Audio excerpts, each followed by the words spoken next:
Kawan-kawan warga asumsi yang budiman, secara umum orang Indonesia seringkali tidak bisa membedakan antara dunia Arab dan Timur Tengah. Dan pada banyak kasus lain, kita sering menggebiah uyah. Seakan-akan semua informasi kekacauan yang kita terima terkait Timur Tengah berarti adalah dari dunia Arab. Padahal tidak semua Timur Tengah adalah Arab dan tidak semua Arab ada di Timur Tengah. Dan apakah diskusi tentang dialektika ini penting? Tentu saja sebagai satu kajian, pemahaman akan hal ini penting. Ditambah beberapa sentimen Arab yang kadangkali muncul, seakan ingin mengatakan bahwa perang dan watak keras orang Arab di Timur Tengah disamaratakan dengan orang Arab yang berada di kawasan lainnya. Padahal, orang Arab sendiri pada dasarnya memang tidak mau sama. Seperti adagium Arab mengatakan, Nihna ittafaqna bi annana ma nattafiq. Kita telah bersepakat bahwa kita tidak sepakat. Sedikit bercerita, ketika saya kuliah di Aljazair, yang termasuk dalam kategori negara Arab Maghrib, istilah untuk menyebut negara Arab yang berbatasan dengan jantung Eropa, karena di sebelah barat, banyak orang bertanya, buat apa? Ngapain belajar ke Arab? Orang mereka saja ngurus negaranya tidak karuan, perang terus. Padahal di Aljazair saat ini sudah tidak ada perang. Salah paham semacam ini bisa jadi memberikan sudut pandang yang keliru dalam memutuskan kebijakan politik luar negeri ataupun kebijakan ekonomi bagi negara atau perusahaan.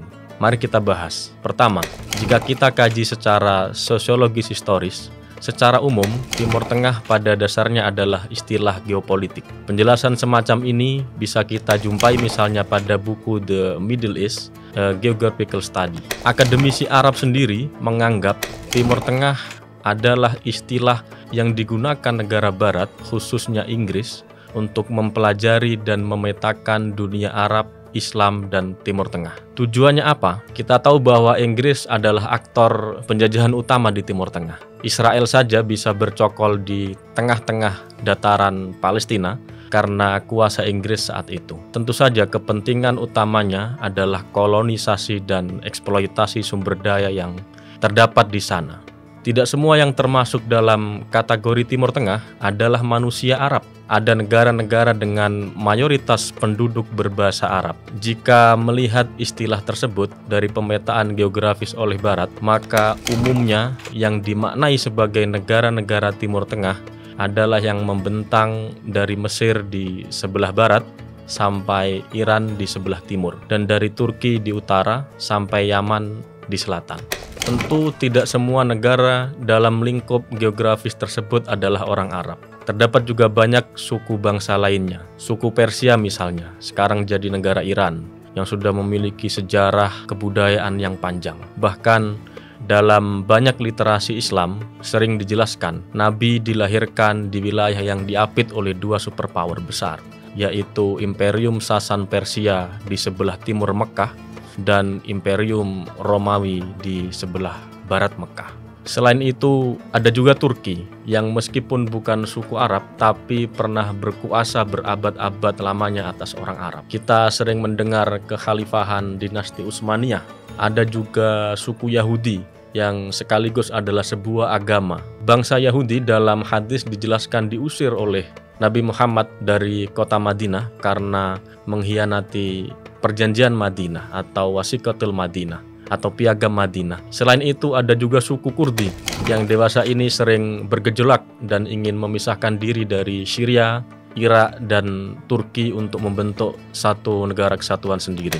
Dari semua yang telah saya sebutkan tadi, tidak semua menjadikan bahasa Arab sebagai bahasa utama. Misalnya Iran dengan bahasa Persia, Turki dengan bahasa Turkinya yang memiliki beragam aksen dan dialek yang kaya, Israel dengan bahasa Ibrani, dan suku Kurdi dengan bahasa Kurdinya.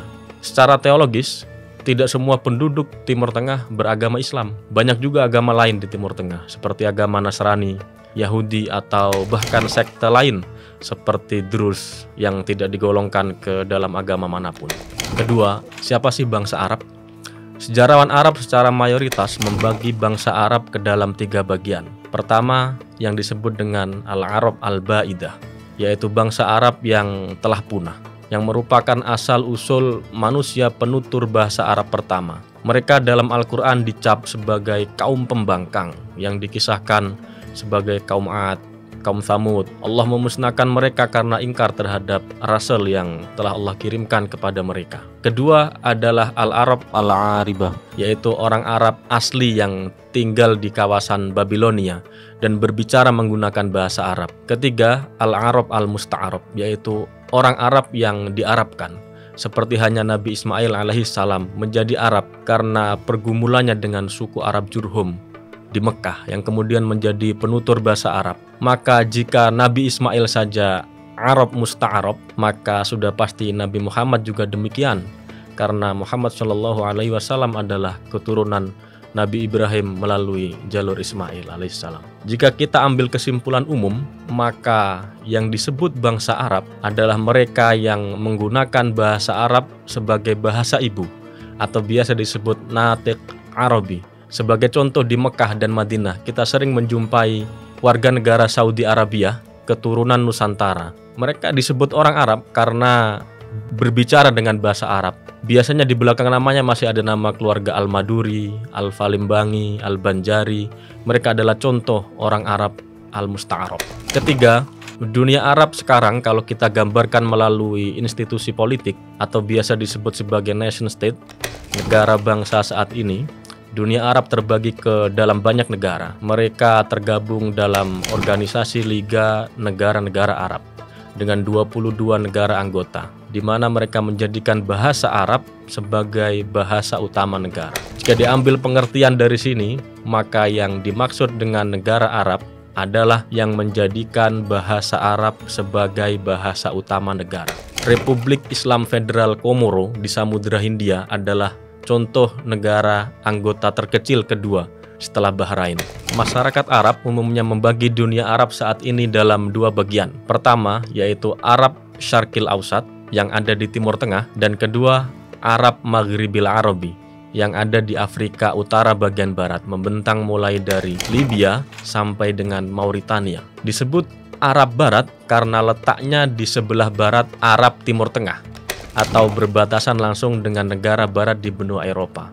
Mereka tergabung dalam organisasi kerjasama Uni Maghreb Arab dengan 5 negara anggota: Libya, Aljazair, Tunisia, Maroko, dan Mauritania. Antara Syarqil Ausat dan Maghribil Arabi tentu saja memiliki kebudayaan yang berbeda. Orang Arab Maghrib biasanya tidak mau menyamakan dirinya dengan orang Arab di Timur Tengah, terlebih jika disamakan dengan Arab dari negara Teluk. Mereka umumnya tidak suka dan tidak terima. Satu ketika saya pernah diajak salah seorang staf senior KBRI Aljazair bertemu ke kediaman guru besar Universitas Alger yang kebetulan saat itu sedang berkumpul juga mantan Menteri Keuangan Aljazair dan seorang imam besar Aljazair pada salah satu masjid di New York. Saya yang masih mahasiswa baru keceplosan menyebut Aljazair sebagai Timur Tengah. Sontak langsung saya dapat kuliah panjang, karena mereka tidak terima disebut sebagai Syarqil Ausat. Syarqil Ausat dan Maghribil Arabi meskipun keduanya memiliki agama dan bahasa Arab baku yang sama, tetapi mereka memiliki pergumulan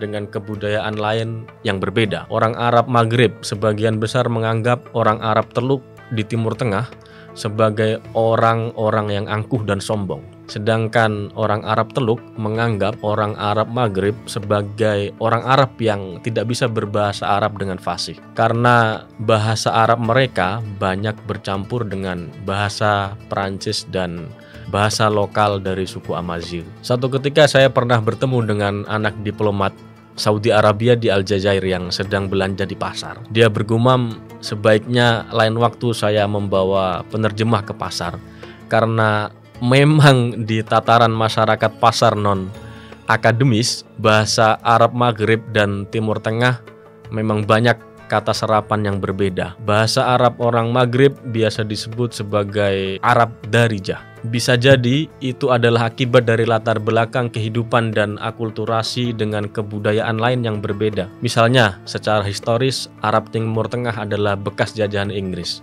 dan Arab Maghrib bekas jajahan Perancis. Arab Maghrib banyak dipengaruhi oleh suku lokal Amazigh tadi. Memahami dunia Arab dan Timur Tengah secara komprehensif akan memudahkan kita memahami apapun masalah yang timbul dari sana, terutama terkait konservatisme atau polemik apapun yang dimunculkan. Karena ideologi konservatif yang lahir di antara dunia Arab, Timur Tengah, dan Islam memiliki akar dan latar belakang yang sangat berbeda. Demikian kiranya warga asumsi semuanya. Kami hanya pemantik dialektika dan kesimpulan ada di tangan warga semuanya. Saya Khairul Bahri Basharuddin dari Center of Islamic Studies and Arabic untuk program Al-Hur Asumsi.